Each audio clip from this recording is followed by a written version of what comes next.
All right, so it takes a while for new science to end up in textbooks, and it wasn't until after 1900 when science started to become a school subject, which it wasn't before, that people started to get upset about the teaching of evolution, especially the idea that humans evolved just like everything else. The first laws started to be passed in the US in the 1920s, making it a crime to teach evolution in schools. There was even a play and then a movie made about one such case in Tennessee, Inherit the Wind. You may have read it or watched the movie in school, in high school. This was the Scopes monkey trial, where a science teacher was arrested and charged with teaching evolution. And over the course of the trial, he was found guilty, and the judge fined him $1 as a punishment, because the judge said he disagreed with the law, but the law is the law, so he just fined him $1. The first Supreme Court case was in 1968. A group of parents sued a school district for teaching creationism in public schools. And why would it be a court matter what schools are teaching? Well, public schools in the US are considered a branch of the government. And the First Amendment says that the government cannot establish a state religion. So if a school is teaching one particular religion as fact, then that's been ruled that that's establishing a state religion, so which is violation of the US Constitution. So that's why public schools can't teach one particular religion as the correct one or as fact, but private schools can do whatever they want. They're not covered by these Supreme Court rulings. So the Supreme Court ruled in 1968 that teaching biblical creationism in a biology classroom was a violation of the Constitution because it was establishing a state religion. So the creationism movement, which by then was fairly well established, they had a textbook and other things, they said, okay, well then we're going to change the name and we're going to call it creation science. And it's now a science, and so that means that you have to teach it in science classroom, and it could be an alternative to evolutionary science. And that went on for a while. Lower courts continued to rule against that idea. Finally, another case made it all the way to the Supreme Court in 1987. And again, a group of parents suing a school district over creation science being taught as science. And the Supreme Court ruled again that you can put the word science on it, but what you're still teaching is biblical creationism, and it's establishing a state religion. So in a public school, public schools are a branch of the government, the local government, you cannot teach religion as fact in a science classroom. It doesn't say they can't teach about those religions in social studies or a philosophy classroom, or even a religion studies class is perfectly fine in a public school, but not as science. So the creationist movement decided to change the name yet again, and the latest iteration of it is called intelligent design. And they now say, well, it's okay now, it can be science because we aren't using the biblical creation story anymore. Instead, we are just, calling the creator and just the intelligent designer. And so that makes it okay, and now it can be science. And again, in 2005, a school district in Pennsylvania, public school district, was sued by a group of parents, and they lost in federal district court. So the school district decided not to waste any more taxpayer money and fight it all the way to the U.S. Supreme Court. Instead, they gave up after they lost in the federal district court. But again, they There's a pretty good PBS documentary about this 2005 case that you could look up if you want. I should find a link to that and put that in our playlist as well. So the Creation Institute is still very active. They publish textbooks. They're located in Kentucky, if you haven't heard of them. And this is one of the exhibits from their museum, which teachers in Kentucky and neighboring states bring students, public school students, to this museum as a field trip. One of the big problems for creationists that wasn't a problem 200 years ago is the huge number of extinct species. Because if you think the Earth is only a few thousand years old and that humans were there from the beginning, well, how do you explain all these extinct dinosaurs and other, millions of other extinct species? Well, their explanation is that humans and dinosaurs coexisted.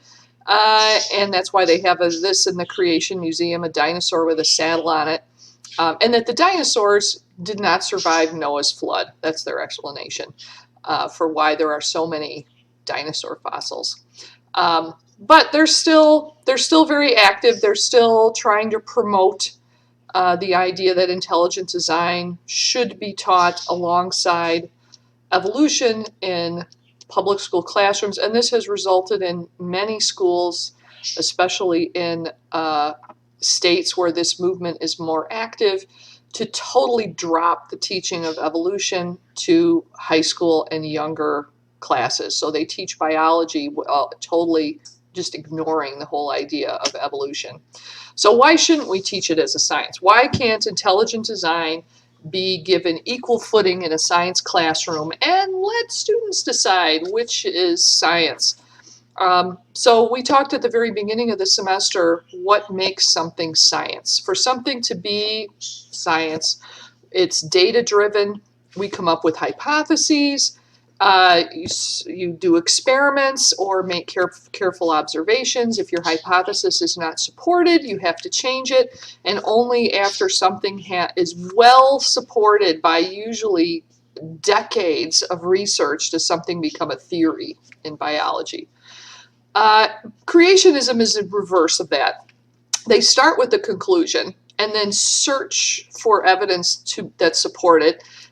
Even fabricating evidence to support it, because really there really isn't any evidence to support the idea that the Earth is only a few thousand years old and that all species existed at the start and some were wiped out by a massive worldwide flood. There just simply is no evidence to support that idea. And also, for something to be science, a scientific theory cannot have supernatural elements in it, because we can't test that. Science is the study of the natural world and how the natural world works. And we can't have a scientific hypothesis that has God in it or supernatural elements, except how they might impinge on the natural world, and that we could test. For something to be a scientific theory, we have to be able to think of ways to test it, and we have to be able to think of evidence that, if found, would disprove our hypothesis, because that's what we're doing when we're testing a hypothesis. We're deliberately seeking out evidence that would disprove the hypothesis. And a good example of an argument in this regard was there was the guy who's the head of the Creation Science Institute, Ken Ham, who's an Australian immigrant who runs the institute. He challenged Bill Nye, the science guy, to a debate a couple of years ago. Now, Bill Nye, you might know, is not a scientist. He has a degree in chemistry, I believe. I can't remember if he has a bachelor's or a master's in chemistry. But he never was a working scientist, but he's certainly a scientific advocate. So he accepted the challenge, and they debated at the Creation Science Institute in Kentucky. And it's on YouTube. You can find the debate. It's a couple of hours long. But what I thought was the most interesting part of the debate was when they got to ask each other questions, which, isn't always part of a debate, but it was in this one. And Bill Nye asks Ken Ham, what evidence if found, would convince you that you're wrong? What evidence, if found, would convince you that creationism is wrong? And Ken Ham said, there's nothing you could show me that could convince me that I'm wrong. And Bill Nye said, that's why it's not science. Because every scientist could tell you what evidence, if found, would convince them that either part or all of their hypothesis was wrong. For example, if we discovered human bones that were radioactively dated to be 1 billion years old, that would be a gigantic problem for the current theory of how what the history of life has been on Earth. So we could think of all kinds of evidence that would disprove parts of the theory of evolution. Because it's a scientific theory, and every scientific theory is always up for reevaluation. There's always the possibility that new evidence will be discovered that will alter it or disprove it. If your theory is not up for debate, if you accept it without evidence and there's no way to disprove it, then it's not a scientific theory. So creationism or intelligent design could be taught in public school if it was taught as part of a religion studies class or an ethics and philosophy course, but it does not belong in a scientific classroom. So the theory of evolution has been criticized for 150 years. And so we'll go through some of those criticisms. One is that it's just a theory. You've probably heard that. And we talked very much at the beginning of the semester about what constitutes a theory in science versus a theory in ordinary everyday language. So a theory in everyday language means an idea about something. But a theory in science is something very different. A theory in science means that it was a hypothesis or a group of hypotheses. It's been thoroughly tested. There's lots of evidence to support it. It's generally accepted as being the best explanation that we have for some concept. So once something is elevated to being called a theory in science, it has already been rigorously tested. Now, that doesn't mean it won't be overturned or changed. It just means right now, there's a lot of evidence to support it for it to be called a theory. So we have the fossil record, we have vestigial genes being reactivated, we have DNA comparisons between all the species, we have artificial selection results. We've shown that we can drastically change species through selecting who survives to reproduce and who doesn't. We have homologous bones, the fact that whales and humans have the same bones in the forelimbs. We have embryonic comparisons. Very different organisms go through similar early embryonic stages. One criticism that was a perfectly valid criticism during Darwin's lifetime was that there are missing intermediate fossils, that these intermediate forms between fish and vertebrates, between four-legged animals and whales, that the intermediate fossils are missing. Where are they? Where are the intermediate fossils between an ape-like ancestor and our species today? Those fossils, which now have been discovered, were unknown 150 years ago. So this was a very valid criticism, but not anymore, because now we have many more of these intermediate forms that have been discovered, sometimes by people deliberately looking for them, as was the case with this individual. So one of the intermediate fossils that was missing for a long time was in between the lobe-finned fish and the first amphibian. So on the right here is a limb from one of the earliest tetrapods known. And we can see already the same structure that we saw in other tetrapod vertebrate limbs. We have one bone, two bones, some little bones, and digits. This particular species has 6 digits, not 5. And so this form was very well established in the earliest tetrapods that were known. And then we had lobe-finned fishes, which don't have this structure. And intermediate fossils were not known. So one particular researchers said, let's look at sedimentary rocks that are the right age. We know this transition occurred around 350 million years ago. Let's find sedimentary rocks that are the right age, that were possibly from shallow seas, coastal areas. Where are those fossils? And geologists were consulted, and they said, well, there are those fossils in northern Canada. So the very first year they went to look at rocks that were the right year for these fossils, they found this species. So it was the first real intermediate in between lobe-fin fish and the earliest amphibians. And they named this species Tiktaalik after using the local Inuit language, and it means walking fish. And this is what they found in the forelimb structure of Tiktaalik, and you can kind of see the beginnings of this structure here. One bone, two bones, and then the beginnings of radials, which would be digits. And the other intermediate forms have since been found as well. So the criticism that there are no intermediate fossils is no longer valid, and as we'll see for human evolution, when Darwin first said that humans evolved from an ape ancestor, there were 0 intermediate fossils known, and now we're getting close to 20 species of intermediate species that have been known. They're all extinct, but we have a clear timeline now of human evolution based on all of the intermediate fossils that have been found, and we'll talk about some of them in the next chapter. Another criticism is that evolution is random and that random processes cannot produce complexity. And this is a, I think, deliberate misunderstanding of evolutionary theory. So evolution combines a random process with a non-random one. So mutation is random. New mutations occur completely randomly due to DNA replication errors and natural radiation.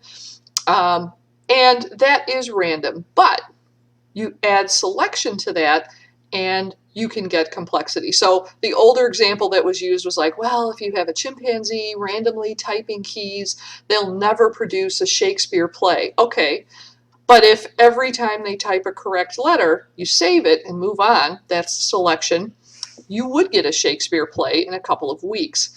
The more recent example that intelligent design is using is well, if you took all the parts for a 747 and you spread them out on the tarmac, they would never randomly assemble themselves into a 747. And that's a deliberate misunderstanding as well, because if you have, it's not random. There's a mutation is random, natural selection is not random. Another criticism that you hear often is that evolution violates the second law of thermodynamics. The second law says that in a closed system, entropy increases. So entropy is disorderliness. In order to make things more orderly, you need to add energy. And in fact, though, the Earth is not a closed system. There has been a great increase in orderliness and complexity during evolution. So Earth started out as a lifeless planet. Then there was single-celled life, then there was multicellular life. So there has been an increase in orderliness, but it does not violate the second law because Earth is not a closed system. Earth gets an enormous amount of energy from the sun. In fact, the sun fuels almost all of the ecosystems on Earth. So if you consider the Earth and the sun together as a closed system, in fact, entropy is increasing, as the second law says, because the sun is in fact running out of energy. Our sun is a medium-sized star. Stars the size of our sun last about 20 billion years, and our star is about 10 billion years old. So it's about halfway through its life, and it is measurably losing energy as it goes. So we are not violating the second law of thermodynamics if you include the Earth and the sun as a system. Another criticism is that macroevolution has never been observed. Microevolution Micro means small. So microevolution is directly observed all the time. This would be small changes within a species, but macro means large. So macroevolution is large changes, whole new species appearing, new types of organisms appearing, eukaryotes appearing from prokaryotes. That would be macroevolution. The adaptive radiation of mammals after the extinction of dinosaurs, that would be macroevolution.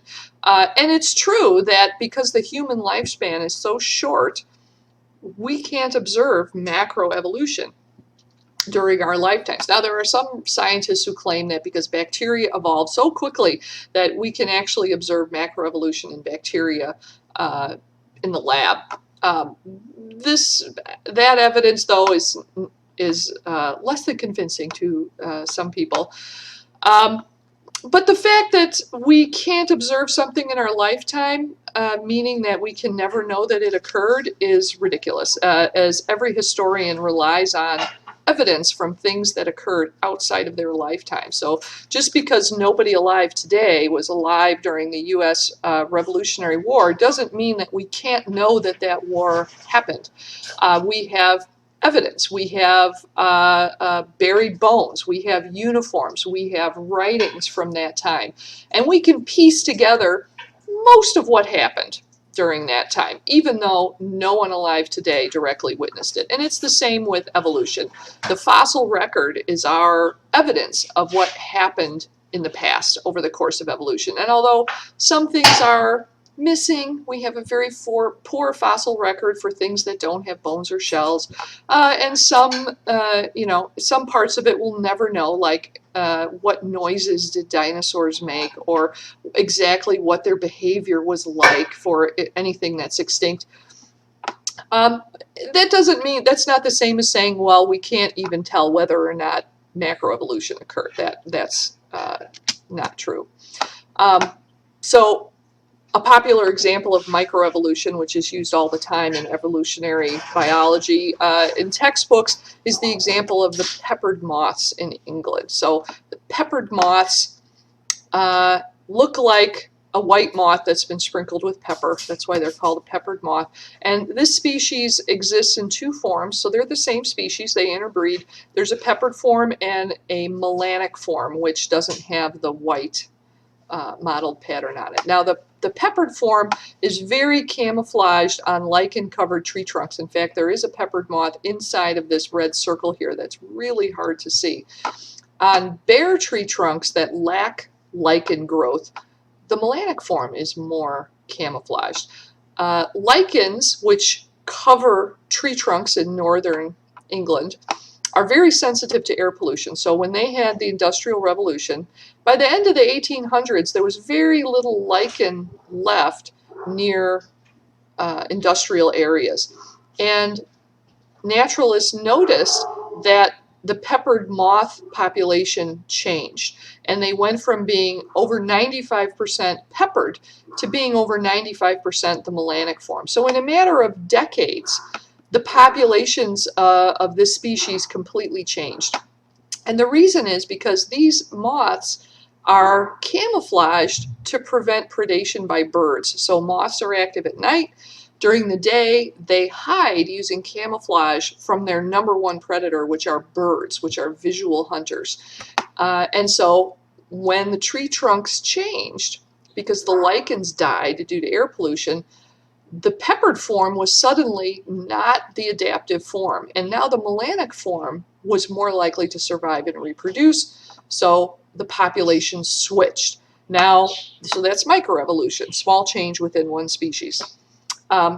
Once they implemented clean air laws, similar to what we did here in the 1950s, lichens returned over several decades. And now the population has switched back. It's not completely back to the levels that it was before the Industrial Revolution, but now there's again about 90% peppered and only about 10% the melanic form. So that's microevolution.